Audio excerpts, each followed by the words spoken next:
Neutrality by Jess Ridley. Narrated by Xavier Diaz. Featuring the voices of Ren, Theodore T. Truman, and Ross K. Foad. Welcome to Neutrality, a cross between a radio play and an audiobook. Please note that this story features graphic descriptions of blood and minor mentions of attempted murder, insanity, and suicide. Please be advised before listening. Thank you for listening. The exterior of a grand but dreary-looking manor. There is light coming from inside. Inside, a grand ballroom filled with dozens of partygoers, all mingling and having fun. We see a man, Duke Edgar Mister, cut through the crowd before finally approaching a butler. I see my daughter has once again escaped us. She may very well be in her mother's room again. Please get her out of there. The butler starts to leave when Edgar stops him. Be gentle with her. She must be in a fragile state. Meanwhile, a young woman, Carrietta, stands in a darkened room. The mirrors are smashed, the place is torn to shreds, and there is dust and cobwebs everywhere. Carrietta looks around, her face cold and distant. She picks up a broken hand mirror and clutches it to her chest. At the same time, several armed guards are coming in through the windows. One of them spots the butler sent after Carrietta and slits his throat. They move quietly and quickly. Back in the ballroom, Duke Edgar Mister has taken his place near the doors. A well-dressed woman nods to another guard, and he steps outside, locking the door behind him. Carrietta comes out of a darkened room, sighing, with a hand longingly placed against the door. She turns around and makes her way down the hall. Finally, the doors behind Edgar creak open, and a soldier presses a blade to his back. Carrietta starts around the corner, then steps back to watch. Stay quiet. We wouldn't want to alert your guests now, would we, Duke Mister? Duke Edgar is about to speak when the knife is pressed a little harder into his back. The doors are locked. One word, and we will burn it all down. Do we understand each other? Edgar nods. Let us talk in your study. The knife is removed, and Edgar sneaks out the door, only to see dozens of soldiers, men of the Black King, and several servants' bodies littering the halls. A soldier locks the ballroom door, then places a hand on Duke Edgar's bicep, leading him down the hallway. A few men stay behind to keep watch on the doors. Carrietta rounds the... Father! Carrietta! Run! Carrietta turns to flee, but a guard blocks her path, grabbing her by the arms and pinning one behind her back. No! Kill her, and you'll get nothing out of me or this village. There is a pause. The soldier nods to the guard, who pulls Carrietta along after her father and the other guards. In Duke Edgar's study, he is forced into a chair, his arms tied to the arms of the chair. So, what is all this then? I never thought Misthaven would be of any interest to the Black King's men. Please, don't underestimate the value of your little village. After all, the soldier takes off his helmet, revealing the Black King himself. I was interested enough to come and see it for myself. Your Highness, to what do I owe the displeasure? Rude. I just complimented you on your village. You've done well in raising it. Once a quaint little farming town, but now a bustling, thriving city. All because of you. Edgar steals a glance at Carrietta in the corner of the room. A man points a sword at her, but she remains stoic. But it's not your wealth I'm after. You have enough wealth, enough land. What could you possibly want from us? You, naturally. There is one kingdom that still evades our grasp. One that stands as a bastion of hope for all those scattered rebel camps. You know what I mean, don't you? Edgar stays silent. The Black King backhands him. Sunner. Everyone turns to look at Carrietta. The Kingdom of Sunner, Your Highness. Correct. Unfortunately, King Thomas of Sunners never leaves his kingdom, and my spy within the court has been discovered. So what you will do is write a letter calling for aid. I know of your friendship with King Richard, Thomas's late father.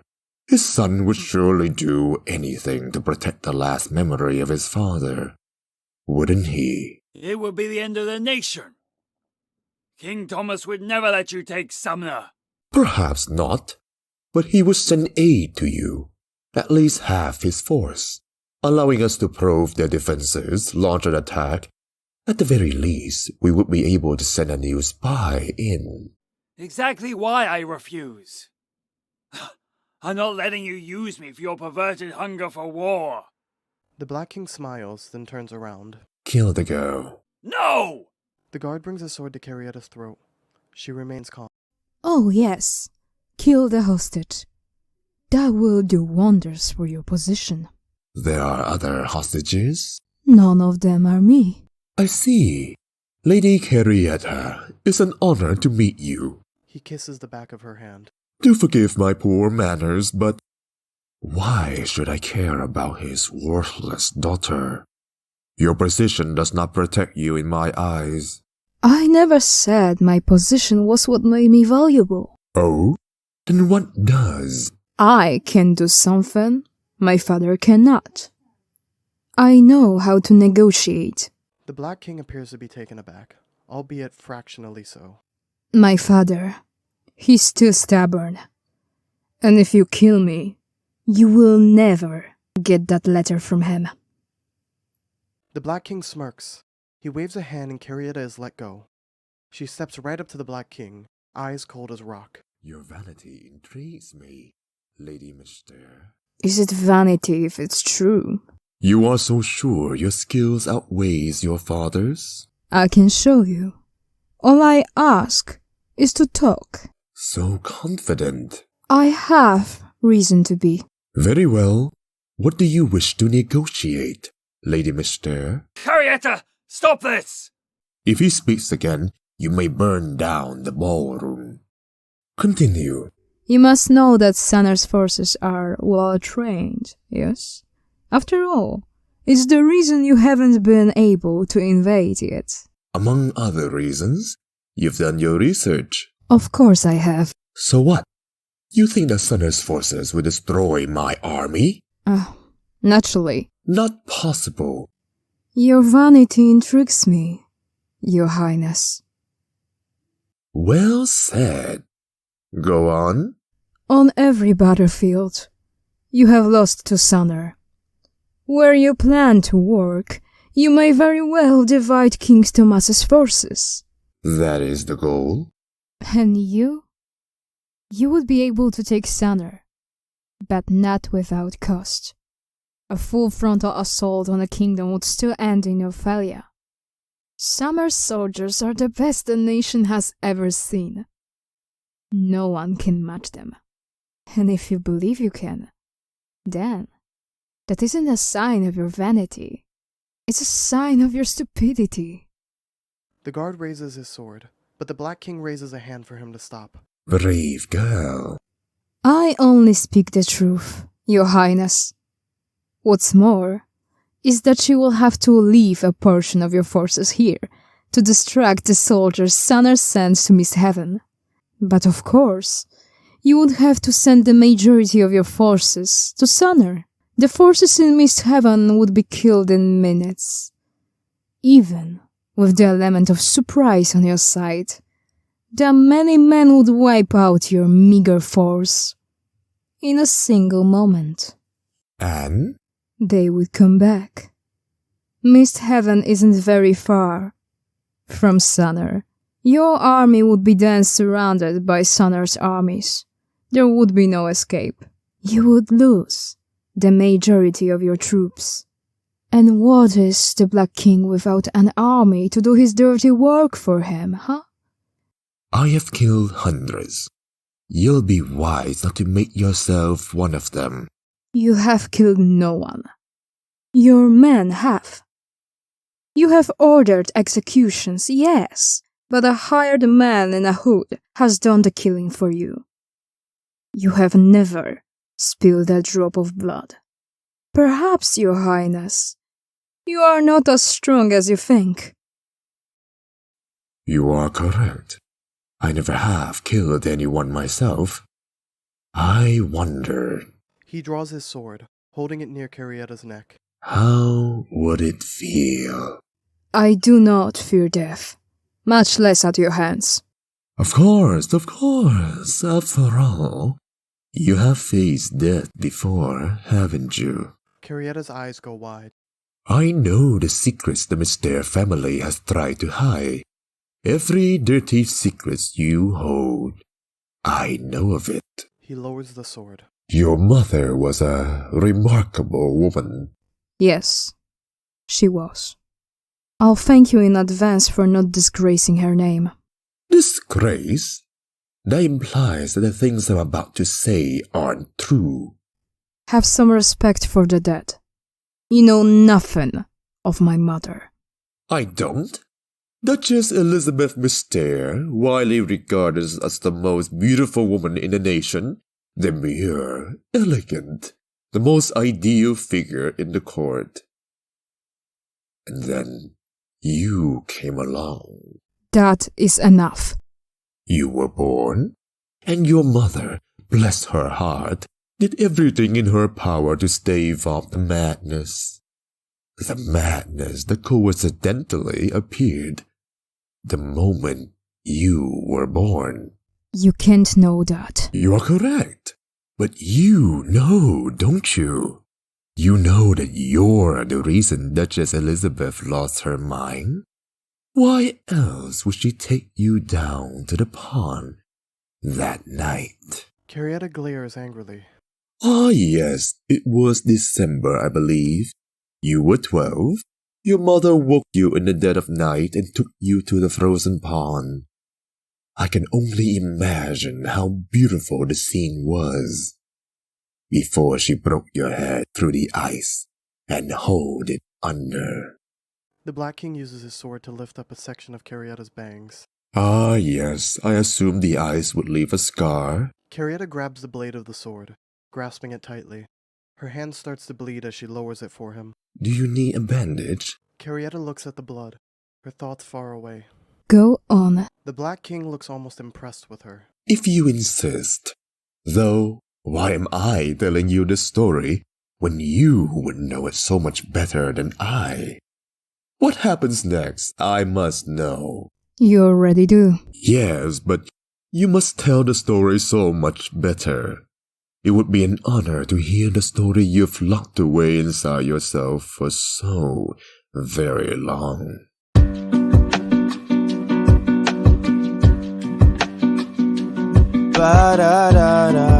My mother went mad. You are correct. And she did try to drown me that night. We've discussed this. What happens next? My father found us. He stopped her. He had her locked in her room. By the time he had managed to fetch a doctor, she Carrietta looks to her father, who looks away, ashamed. She had hanged herself. She shuttered every mirror in her room and tied a noose to the ceiling. Yes, yes. How did you know those little details? Because I walked in when my father and the doctor found the body. That must have been quite the shock. Carrietta squeezes her hand in fists. The blood drips to the floor. You should really put something on that. I'm fine. The past doesn't matter now. It's gone. Oh, the past never leaves us, Lady Mystere. You think I don't know? You honestly think my denial is so great that I have forgotten what my mother tried to do? I remember in every moment of every day, but I have faced my emotions. I do not deny them. And I choose to remember my mother as the woman she was before that night. She loved me. You are very confident in that assumption. What makes you think it's an assumption? She tried to kill you. And that's why you will never win this endless war. Because you can only see the bloodshed, the violence. You learn about my mother's madness, yet you never bother to learn how dearly she loved me. She sang to me nearly every night. She told me stories. She walked with me. She was, as you said yourself, an incredible woman. But all that you see is her potential for violence, and so you discredit my respect for woman she was for the majority of her life. Your bond to a dead woman is stronger than any living bond I've ever seen. It isn't. You just refuse to see the bonds they have. And that is why you consistently underestimate your enemies. Like Sanner. Perhaps this is true. My mother and past do not matter. What matters is what happens to Mist Heaven. Of course, of course. Well, I have 3 options here. I could go through with my plan and have your father write the letter, which I'm sure we both know he will never do. Which brings us to the second option. I burn your thriving little village to the ground, which would only anger Sunners even more. Or I could simply leave you be, which would be an error as well, seeing as how you would simply alert Sunner as soon as I leave. What if we didn't? What? My terms. You leave Mist Heaven untouched, and we will not aid Sunner and the other allied kingdoms. We will remain neutral in this war. I see. It is an intriguing proposition, I'll admit. However, how can I know you'll keep it? You have my word. Not enough, I'm afraid. Then what will make you trust me? The Black King pauses, then picks up Carrietta's bloodied hand. Quite a deep cut. He pulls out his sword and draws it across his own hand, leaving a similar mark. He uses his bloodied hand to move aside Carrietta's bangs, painting blood where the scar is. She barely even flinches. A blood oath, then. A woman as noble as yourself could not break such an oath, lest you be cursed by the gods. There are no gods, only monsters. If that is true, then will you become one yourself? Will you run the risk of standing by while my forces destroy the nation's so-called last bastion of hope? Carrietta looks at her bloodied hand. Yes. She holds out her hand, and the Black King grabs it firmly. Blood drips between their hands, and he finally lets go. You have secured your neutrality. It was an honor meeting you, Carrietta. And you as well, She whispers into his ear. Alexander. The Black King smiles, almost genuinely. If you were anyone else, I would have killed for stating my real name. Then why not kill me? Because I simply respect you. You should feel proud. You're the first one to ever earn my respect. I am honored. Now, please leave Mist Heaven and never return. We will play no part in your war. Of course. He slowly exits the room. Carrietta looks down at her hand, now covered in blood. She clenches a fist. This was Neutrality, written by Jess Ridley, editing by Jess Ridley using VITA video editor, narrated by Xavier Diaz. Lady Carrietta Mystere was voiced by Ren. The Black King was voiced by Theodore T. Truman. Duke Edgar Mystere was voiced by Ross K. Foad. Artwork by Jess Ridley made with Comipo Manga Maker. Special thanks to Justice Elliott. Thank you for listening.